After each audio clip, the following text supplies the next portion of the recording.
કોંગ્રેસના નેતા અમિત ચાવડાએ રાજ્ય સરકાર પર આકરા પ્રહારો કરતા કાયદો વ્યવસ્થા જાળવવા અપીલ કરતા જણાવ્યું હતું કે કાયદો અને વ્યવસ્થા કથળી રહી છે। તે અંગે સુરત જિલ્લાનું ગુનેગાર દ્વારા આચરવામાં આવેલા આંકડા સામે રાખીને સરકાર અને ગૃહમંત્રી હર્ષ સંઘવી સામે આક્રોશ ઠાલવ્યો હતો। આ ઉપરાંત વસ્ત્રાલ સહિત અનેક ધાતા નાવ સામે રાખી 100 દિવસની ડીજીપીના પગલાં સામે પણ આક્ષેપો કર્યા હતા। બીજેપીના નેતાઓ અસામાજિક તત્વોને મોકળું મેદાન પૂરું પાડે છે તેમ જણાવ્યું હતું। આજે ગૃહમાં દારૂબંધી સામે સરકાર દ્વારા લેવામાં આવેલા પગલાં સામે કોંગ્રેસના ધારાસભ્ય અમિત ચાવડાએ બનાસકાંઠા જિલ્લાના ઉચ્ચ પોલીસ અધિકારી સામે આક્ષેપો કર્યા હતા અને ગૃહમાં પૂછવામાં આવેલા પ્રશ્નના જવાબ મામલે દારૂબંધી સામે ભ્રષ્ટાચાર, હપ્તાચોરી અને રાજ્ય સરકારની ખોટી નીતિઓને કારણે પરિસ્થિતિ વણસી છે તેવા आक्षेपों કર્યા હતા।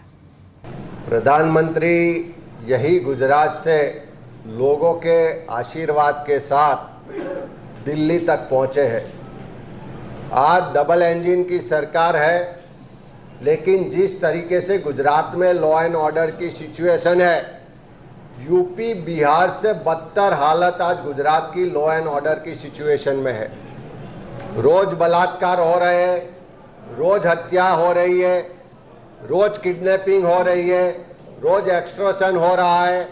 चारों तरफ खनन माफिया, भू माफिया, सभी तरह के माफिया बेफाम होके गुजरात की जनता को डरा रहे, गुजरात की जनता को दबा रहे और गुजरात में सरेआम लूट चल रही है।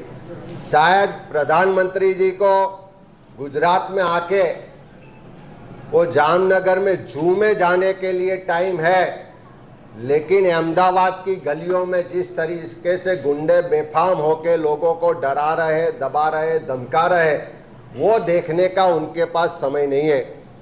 आज गुजरात की डबल इंजन सरकार हर तरीके से लॉ एंड ऑर्डर की सिचुएशन को मेंटेन करने में विफल रही है।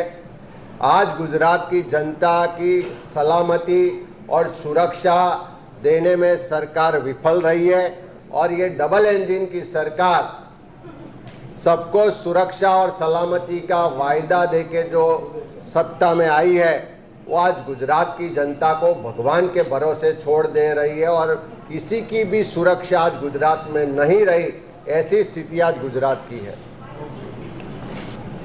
एक तरफ गुजरात में दारूबंधी ने जाने मजाक बनावी देवामां आवी होय एवी स्थितिनुं निर्माण छे। गुजरातनी जे पण सरहदो छे ए राजस्थानथी जोड़ायेली होय, मध्यप्रदेशथी जोड़ायेली होय के महाराष्ट्रथी जोड़ायेली होय, बधी ज सरहदोथी बेफाम रीते खुल्लेआम गैरकायदेसर रीते दारूनी घूसणखोरी गुजरातमां थई रही छे। गुजरातमां पाणी ना मळे पण दारू मळे। गलीथी लईने गांधीनगर सुधी खुल्लेआम दारू वेचाई रह्यो छे अने एना कारणे गुजरातनुं युवाधन बर्बाद थई रह्युं छे। गुजरातनी नानी उंमरे आपणी बहनों विधवा बनी रही है। जे गुनाओ वधी रह्या छे एनी पाछळनुं कारण पण आ दारूनुं व्यसन छे। एना ज माटे अमारा धारासभ्य, संसद सभ्यए पत्र पण लख्यो छे के बनासकांठाना एसपी सहित पोलीसनुं आखुं तंत्रना मेडापीपणाने कारणे बीजा राज्योमांथी मोटा प्रमाणमां दारू गुजरातमां आवी रह्यो छे, वेचाई रह्यो छे ने पीवाई रह्यो छे। અને બીજી બાજુ આ જ સરકાર પાટલા બારણે ધીમે ધીમે દારૂબંધીનો કાયદો નબળો પડે અને દારૂની છુટ્ટી આપવા જઈ રહી હોય એવી સ્થિતિના આંકડા આજે વિધાનસભામાં જોવા મળ્યા છે। અમારા સાથી ધારાસભ્ય ભાઈ શ્રી ઇમરાનભાઈ ખેડાવાલાનો પ્રશ્ન હતો કે ખાલી અમદાવાદ શહેર જિલ્લો ને ગાંધીનગરમાં કેટલા દારૂના પરવાના અપાયેલા છે, તો અમદાવાદ શહેર જિલ્લો ને ગાંધીનગરમાં જ 28 જેટલા દારૂના પરવાના અપાયેલા છે। એટલે અલગ અલગ હોટલોમાં દિવસે દિવસે સરકાર દારૂના પરવાના વધારતી જાય છે। એના કારણે પણ દારૂ પીવાવાળાની સંખ્યા વધે છે, દારૂ વેચાવાની પણ સંખ્યા વધે છે અને એના કારણે કાયદો વ્યવસ્થાની પરિસ્થિતિ પણ કથળે છે। એક બાજુ સરકાર આવી રીતે પરવાના આપી અને પાટલા બારણે દારૂબંધીના કાયદાને નબળો કરવાનું કામ કરી રહી છે અને બીજી બાજુ લાખો કરોડો રૂપિયાનો હપ્તો લઈ અને ગેરકાયદેસર દારૂ બીજા રાજ્યોમાંથી ગુજરાતમાં ઘુસાડવા માટે સરકાર આંખ આડા કાન કરી રહી છે અને યુવાધન ગુજરાતમાં બરબાદ થઈ રહ્યું છે. એટલે સરકારની ખોટી નીતિઓ અને હપ્તાખોરીને કારણે ગુજરાતનું યુવાધન નશાના રવાડે ચડીને બરબાદ થઈ રહ્યું છે. નાની ઉંમરે આપણી બહેનો દીકરીઓ વિધવા થઈ રહી છે અને એની પાછળનું એકમાત્ર જો કારણ હોય તો સરકારની ખોટી નીતિઓ અને હપ્તાખોરીની નીતિ જવાબદાર છે. ગુજરાતમાં જે આ ડબલ એન્જિનની સરકારમાં છેલ્લા 3 દાયકાથી હપ્તાખોરીનું જે રાજ ચાલે છે, જે રીતે ખનન માફિયાઓ બેફામ થયા છે, આ ખનન માફિયાઓ હપ્તા છે ગાંધીનગર સુધી પહોંચાડે છે એવું જાહેરમાં બોલી રહ્યા છે અને એના જ કારણે ખનન માફિયાનો કોઈ વાળ પણ વાંકો કરી શકતું નથી. અને જે બેફામ ખનન ચાલે છે એના પુરાવા, એના આંકડા વિધાનસભાના ગૃહ પર સરકારે જાતે સ્વીકારવા પડ્યા છે. સુરેન્દ્રનગરમાં જે ગેરકાયદેસર કોલસાનું ખનન થાય છે એ બાબતની ફરિયાદો, રજૂઆતો વારંવાર ઉઠી છે. એ ગેરકાયદેસર ખનનમાં અનેક લોકોના ગુંગળાઈ જવાને કારણે મૃત્યુ થયાના અનેક દાખલાઓ છે. ભાજપના આગેવાનો સામે એની પોલીસ ફરિયાદો પણ થયેલી છે. આજે વિધાનસભામાં મારા પ્રશ્નોના જવાબમાં સરકારે સ્વીકાર્યું છે કે સુરેન્દ્રનગર જિલ્લામાં કાર્બોસેલની જે ખનન માટેની લીઝો આપવામાં આવે છે, કાયદેસરની ફક્ત 30 લીઝો છે અને એનો જે વિસ્તાર છે ફક્ત 78 હેક્ટર વિસ્તાર છે. એક બાજુ સરકાર સ્વીકારે છે કે ફક્ત 30 લીઝોને મંજૂરી આપી છે, 78 હેક્ટરના વિસ્તારમાં જ ખનનની મંજૂરી આપી છે, અને બીજી બાજુ આપણે સુરેન્દ્રનગરમાં જોઈએ તો 300 કરતાં વધારે ગેરકાયદેસર ખાણો ચાલે છે. રોજની 1000 કરતાં વધારે ટ્રકોમાં ગેરકાયદેસર કોલસાનું ખનન થઈ રહ્યું છે. રોજનો 20,000 ટન જેટલો કોલસો ગેરકાયદેસર રીતે વેચાઈ રહ્યો છે. જોવા જઈએ તો રોજનું 2 કરોડ રૂપિયા જેટલું ગેરકાયદેસર કોલસાનું વેચાણ થઈ રહ્યું છે. અને બીજી બાજુ સરકાર એમ કહે છે કે ફક્ત 5 કેસ નોંધાયા છે, કોઈ મૃત્યુ થયું નથી.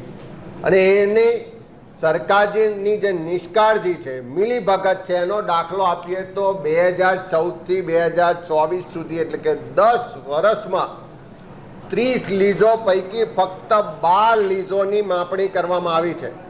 એટલે કઈ લીઝમાંથી કેટલું ખનન થયું, કઈ લીઝમાં ગેરકાયદેસર ખનન થાય છે કે કેમ, એની જો સરકારે ચકાસણી કરવાની હોય તો વખતો વખત લીઝોની માપણી કરાવવી જરૂરી છે. પણ આ સરકાર હપ્તાખોરીને કારણે, મિલીભગતને કારણે, ભાજપના નેતાઓ જ ગેરકાયદેસર ખનન કરતા હોવાને કારણે આ 10 વર્ષના ગાળામાં ફક્ત 12 લીઝોની માપણી કરવામાં આવી છે, બાકીની 18 લીઝોની માપણી કરવામાં આવી નથી. અમે આજે સરકારને પ્રશ્ન પૂછ્યો કે 10 વર્ષ થયા, કેમ બાકીની 18 લીઝોની માપણી નથી કરતા, તો એનો સરકાર પાસે કોઈ જવાબ નથી. સરકારે સ્વીકાર્યું હતું કે 2200 જેટલા કૂવા અમે ગેરકાયદેસર પકડ્યા છે, પૂર્યા છે. તો આજે અમે પ્રશ્ન પૂછ્યો કે ફક્ત 30 લીઝો છે, 78 હેક્ટર જ વિસ્તાર છે, તો આટલી બધું ગેરકાયદેસર ખનન કોના દ્વારા કરવામાં આવ્યું, કોણ આ ખનન કરીને લઈ ગયું, કોની સામે તમે કાર્યવાહી કરી, તો એનો જવાબ પણ સરકાર પાસે નથી. એનો સ્પષ્ટ મતલબ છે કે સરકાર જાણે છે કે ત્યાં ગેરકાયદેસર ખનન થઈ રહ્યું છે.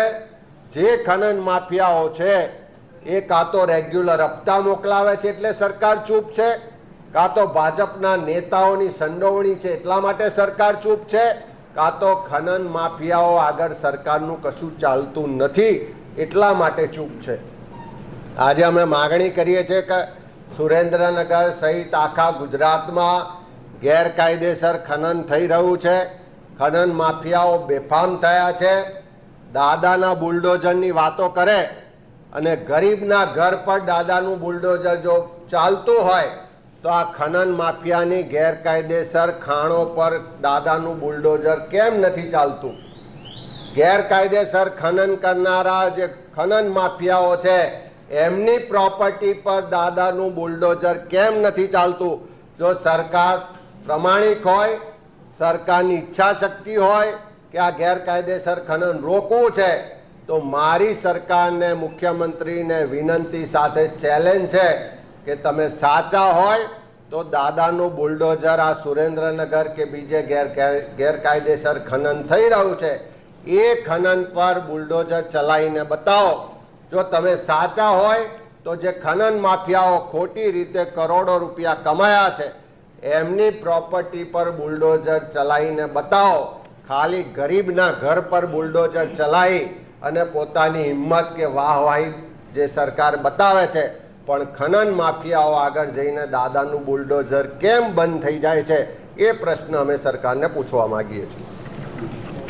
આજે વિધાનસભાની પ્રશ્નોત્તરીમાં સરકાર તરફથી જે જવાબો મળ્યા છે એનાથી સ્પષ્ટ થાય છે કે ગુજરાતમાં કાયદાનું શાસન રહ્યું નથી. કાયદો વ્યવસ્થાની પરિસ્થિતિ પડી ભાગી છે ને કોઈ પણ ચમરબંધીને છોડવામાં નહીં આવે. વરઘોડા તો નીકળશે એવી શેખી મારનારા આ સરકારના ગૃહ રાજ્યમંત્રીના પોતાના વિસ્તારમાં, એટલે કે સુરત શહેર, સુરત જિલ્લો અને નવસારી, એના જે ક્રાઇમના આંકડા વિધાનસભામાં બહાર આવ્યા છે એ ચોંકાવનારા છે ને ગુજરાતની જે સાચી સ્થિતિ છે એનું ચિત્ર રજૂ કરે છે. નવસારી જિલ્લો, સુરત શહેર જિલ્લો, એમાં છેલ્લા 2 વર્ષમાં જે ગુના નોંધાયા એ અંગેના પ્રશ્નના જવાબમાં જે સરકારે જવાબ આપ્યો છે એનાથી સ્પષ્ટ થાય છે કે સુરત શહેર જિલ્લો અને નવસારી જે ગૃહ રાજ્યમંત્રીનો પોતાનો વિસ્તાર છે, પ્રદેશ ભાજપના અધ્યક્ષનો પોતાનો મતક્ષેત્ર છે, એ વિસ્તારમાં રોજ એક મહિલા પર બળાત્કાર થાય છે, રોજ એક મહિલા પર અત્યાચાર થાય છે, રોજની 7 જેટલી ચોરીઓ થાય છે, રોજનું 1 અપહરણ કરવામાં આવે છે અને રોજ 2 છેતરપિંડીના ગુના નોંધાય છે. એ રીતે આખા આંકડા જોઈએ તો એનાથી સ્પષ્ટ થાય છે કે કાયદો વ્યવસ્થાની પરિસ્થિતિ પોતાના જ વિસ્તારમાં જાળવવામાં ગૃહ રાજ્યમંત્રી નિષ્ફળ રહ્યા છે. અને આખા ગુજરાતમાં આપણે જોઈએ છે કે ઠેર ઠેર નાની નાની માસૂમ બાળકીઓ પર બળાત્કાર થઈ રહ્યા છે. ભૂમાફિયાઓ, ખનન માફિયાઓ બેફામ થઈ અને લોકોને રંજાડી રહ્યા છે. ક્યાંક માથાભારે રાજકીય લોકોને ડરાવી દબાવી રહ્યા છે. અમદાવાદ હોય, સુરત હોય, રાજકોટ હોય, બેફામ રીતે ગુંડાઓ, બુટલેગરો, અસામાજિક તત્વો રસ્તા પર લાકડીઓ, તલવારો, હથિયારો લઈ અને તોડફોડ કરતા, લોકોને ડરાવતા દબાવતા આપણે રોજ જોઈ રહ્યા છે. એનાથી સ્પષ્ટ મતલબ છે કે સરકારનો કોઈ પણ જાતનો અંકુશ રહ્યો નથી, પોલીસ અને પ્રશાસનનો કોઈ ડર રહ્યો નથી અને સરકાર ગુજરાતના લોકોની સલામતી અને સુરક્ષા જાળવવામાં સંપૂર્ણપણે નિષ્ફળ રહી છે એવું આ આંકડા પરથી પણ સ્પષ્ટ થાય છે અને ગુજરાતની સ્થિતિ પરથી પણ સ્પષ્ટ થાય છે.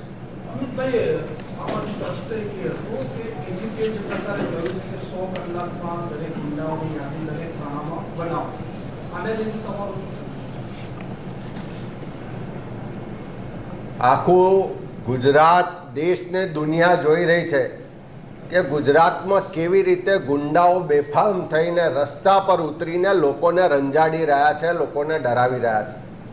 કેટલા બળાત્કારના બનાવો વધી રહ્યા છે, કેટલી હત્યાઓના બનાવો વધી રહ્યા છે, કેટલા ગેરકાયદેસર કામો થઈ રહ્યા છે, પણ એની સરકારને ખબર નથી પડતી, એ સરકારને દેખાતું નથી. અને હવે જ્યારે લોકો જાગ્યા, એમની પોલ ખુલી રહી છે, ત્યારે આદેશો આપે કે બુટલેગરોનું લિસ્ટ બનાવો. એમાંથી કેટલા ભાજપના કાર્યકરો છે, કેટલા ભાજપના ખેસવાળા બુટલેગરો છે, કોને કયા રાજકીય નેતાનો આશ્રય મળે છે, સમર્થન મળે છે, એનું પણ જોડે જોડે લિસ્ટ બનાવજો. તો જેટલા અસામાજિક તત્વો કે બુટલેગરોનું લિસ્ટ બનશે એના કરતાં ભાજપનો ખેસ પહેરેલા અસામાજિક તત્વોનું લિસ્ટ લાંબુ નીકળશે. એને સમર્થન આપવાવાળા, એને આશ્રય રક્ષણ આપવાવાળા નેતાઓનું લિસ્ટ પણ બનાવવામાં આવે તો હું માનું છું કે ખબર પડશે કે આખી અસામાજિક પ્રવૃત્તિઓ જે ચાલે છે ગુજરાતમાં, જે ગુંડા રાજ ચાલે છે, એની પાછળનું એકમાત્ર કારણ સરકારની નિષ્ફળતા અને ભાજપના નેતાઓનું જે રક્ષણ છે એના કારણે ગુજરાતમાં અસામાજિક તત્વો અને બુટલેગરો બેફામ થયા છે. અવકાશ બારોટ, દિવ્યાંગ ન્યૂઝ, ગાંધીનગર.